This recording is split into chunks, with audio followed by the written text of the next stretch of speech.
Ao longo da semana, os nossos repórteres saíram às ruas para mostrar o que querem os caminhoneiros e por que a paralisação de uma única categoria profissional provoca efeitos tão devastadores.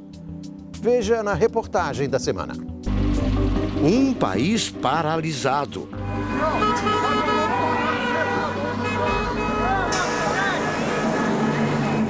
Prateleiras vazias.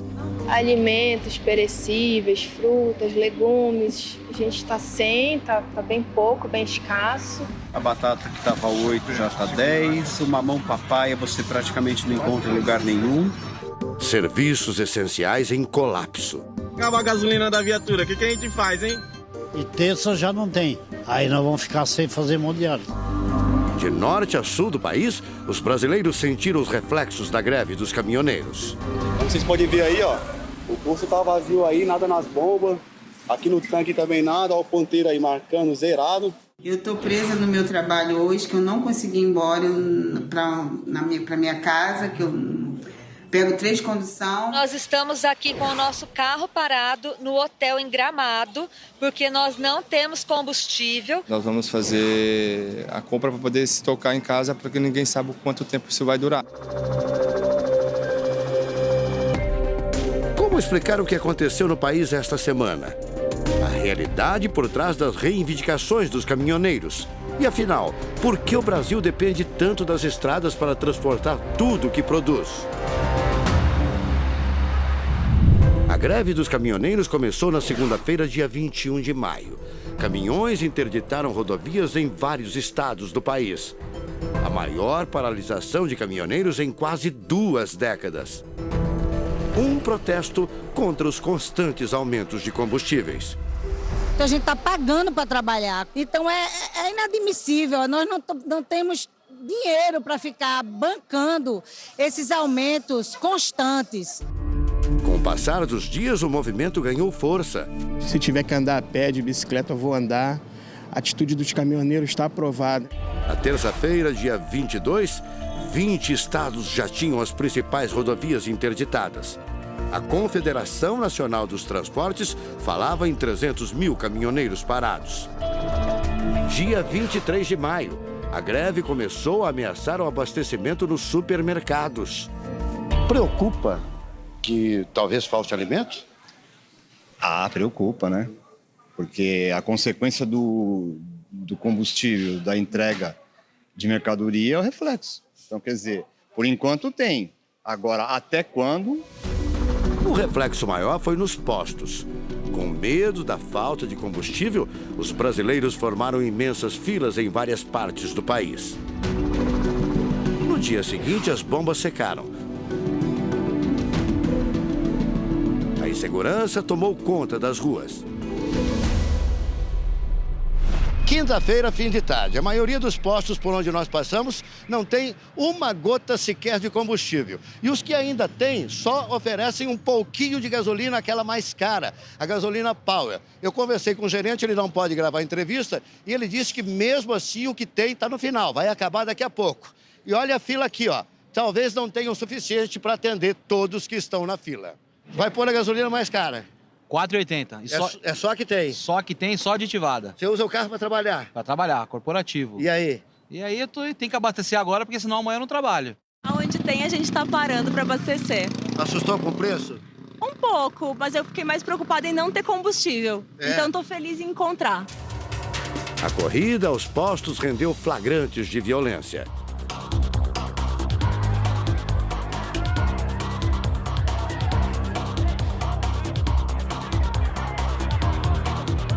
E de abuso. Neste posto de Brasília, o preço foi remarcado na frente dos clientes. O litro da gasolina passou de R$ 4,76 para quase R$ 10. Motoqueiros interditaram uma das principais vias de transporte de São Paulo. No litoral do estado, barqueiros tentaram interditar o canal que liga a cidade de Santos ao Guarujá. A falta de combustível tirou carros e ônibus das ruas. Aos poucos, o transporte público em várias cidades sentiu os reflexos da paralisação. governo anunciou um acordo com os grevistas. A principal reivindicação dos caminhoneiros foi atendida: a redução do preço do combustível em 10% e estabilidade por 30 dias. O prejuízo da Petrobras com essa medida será compensado pelo governo federal. Um custo de quase 5 bilhões de reais até o fim do ano. Mas os grevistas ignoraram o acordo. Na sexta-feira, os caminhões continuaram parados nas principais rodovias. São Paulo, a maior cidade do país, decretou estado de emergência. Aeroportos começaram a ter dificuldades para abastecer os aviões. Até a noite deste sábado, 14 estavam sem combustível. Nesses aeroportos, os aviões só podiam pousar se tivessem combustível suficiente para seguir viagens sem reabastecimento. Os Correios também interromperam as entregas. Fazendeiros perderam a produção de leite por não ter onde estocar o produto. 40 mil toneladas de carnes deixaram de ser exportadas só nos 5 primeiros dias do protesto. O prejuízo com as frutas perdidas em centrais de abastecimento passam dos 300 milhões de reais. Caminhoneiros que tentavam furar o bloqueio eram alvos de ataques. Aviões no chão, estradas paradas. As consequências se espalharam pelo Brasil. Minha colega Thalita Oliveira registrou as dificuldades dos passageiros desse voo que saiu de Maceió. Eu estava na cidade de Maceió, meu voo era direto para Guarulhos, mas a aeronave tinha combustível suficiente só para chegar em Salvador. A gente acaba de chegar aqui no aeroporto de Salvador, eu fiz uma parada de 40, 50 minutos. Muitos voos em Maceió foram cancelados por falta de combustível. A sensação de insegurança se espalhou. A suspeita de um arrastão nessa rodovia fez os motoristas voltarem na contramão. Todo mundo, ó, na contramão aqui, voltando.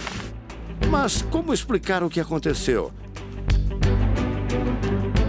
Por que chegamos nesse ponto? Para entender melhor a situação, primeiro é preciso saber como o preço do combustível é calculado e o que fez ele aumentar tanto nos últimos meses. No Brasil, o preço final do litro do combustível é calculado da seguinte forma. No diesel, por exemplo, 51% vão para a refinaria. 6% é o valor pago pelo biodiesel que é misturado ao diesel. 10% ficam com os postos, 6% com as distribuidoras. Os 27% restantes são impostos federais e estaduais. No caso da gasolina, a refinaria fica com 30% do valor pago e os impostos representam 44%. A carga tributária no Brasil, de uma forma geral, é elevada e especificamente no setor de combustíveis, o que significa que no preço final da gasolina, nós pagamos metade sob a forma de impostos. Além disso, desde julho do ano passado, o preço do combustível passou a variar de acordo com a movimentação do mercado internacional. A referência é o valor do barril do petróleo, calculado em dólar. De julho para cá, o preço variou entre 50 e 80 dólares. Se o barril do petróleo e a cotação da moeda internacional aumentam, o preço do diesel também sobe e o valor final na bomba segue o mesmo ritmo. Dados da Agência Nacional de Petróleo mostram que a gasolina e o óleo diesel subiram 22% nos últimos 11 meses. Em julho de 2017, o litro do diesel era vendido a R$ 2,96. Em maio, custava R$ 3,59. Em julho do ano passado, o litro da gasolina era vendido a R$ 3,51. Este mês, chegou a R$ 4,28. Para o economista Pedro Vartanian, o preço que é praticado no Brasil não difere muito dos valores cobrados em outros países. Se nós compararmos o preço do combustível no Brasil com a média mundial, os nossos preços não estão distantes da média. Nós estamos no grupo dos países intermediários. Nem os países que têm o combustível mais barato e também não somos o país que tem o combustível mais caro. Para ele, uma das alternativas seria a redução dos impostos. Uma redução das alíquotas do ICMS, por exemplo, que é da esfera estadual, uma redução da CID, o governo já anunciou, mas isso tem um impacto pequeno no preço final do combustível, algo em torno de 5 centavos, E outros impostos, PIS, COFINS, entre outros, poderiam ter uma alíquota reduzida. O problema é que o país ainda se recupera dos efeitos da crise vivida nos últimos anos. A questão é que, como o Estado, tanto o governo federal quanto os governos estaduais, passaram por uma crise, estão em um processo de ajuste, o gasto é muito maior do que a arrecadação, nesse momento a redução das alíquotas não é possível. Os protestos atingiram em cheio a Petrobras. As ações da estatal na bolsa despencaram. Em apenas 2 dias, a empresa perdeu cerca de 50 bilhões de reais em valor de mercado. A origem da paralisação foi a revolta dos caminhoneiros com a sequência de aumentos. A gente já estava há muito tempo precisando acordar. Se precisava de uma chave, e essa chave está sendo os caminhoneiros. E espero que o governo também estadual dê a sua resposta em respeito ao ICMS, que eles ainda não deram. O movimento que parou o país durante a semana seria uma iniciativa dos caminhoneiros autônomos. Mas o governo acredita que a força do movimento está relacionada à prática de lockout. Lockout é um termo originado do inglês lockout. Acontece quando a paralisação tem a iniciativa ou a coordenação dos empresários, uma articulação de um determinado setor para promover os próprios interesses. O lockout é proibido por lei e a Polícia Federal já teria pedido a prisão de empresários do ramo de transporte. Além disso, o CAD, Conselho Administrativo de Defesa Econômica, está investigando a Federação de Empresas de Transporte de Carga do Estado de São Paulo. O motivo? Esse vídeo. Já não tem combustível, então os caminhões são o problema? Vamos sumir com eles por apenas 5 dias. O vídeo seria o indício de que a greve foi planejada, porque narra uma espécie de resumo do que o país viveu nos últimos dias: desabastecimento, caos, rotina prejudicada. Agora, no 5º dia sem caminhões, o caos está por todo lado. A federação alega que o vídeo é do ano passado e foi produzido com o objetivo apenas de valorizar o trabalho do caminhoneiro. Muitas vezes reclamamos dos veículos de carga nas estradas e nas cidades, mas esquecemos que eles são as células que transportam tudo que é vital para termos a vida com que estamos acostumados. Mas qual seria a solução para evitar que uma única categoria consiga parar o Brasil, como fizeram os caminhoneiros? Para Leandro Barreto, especialista em transportes, o problema está numa escolha que o país fez na década de 50. Escoar toda a produção por rodovias.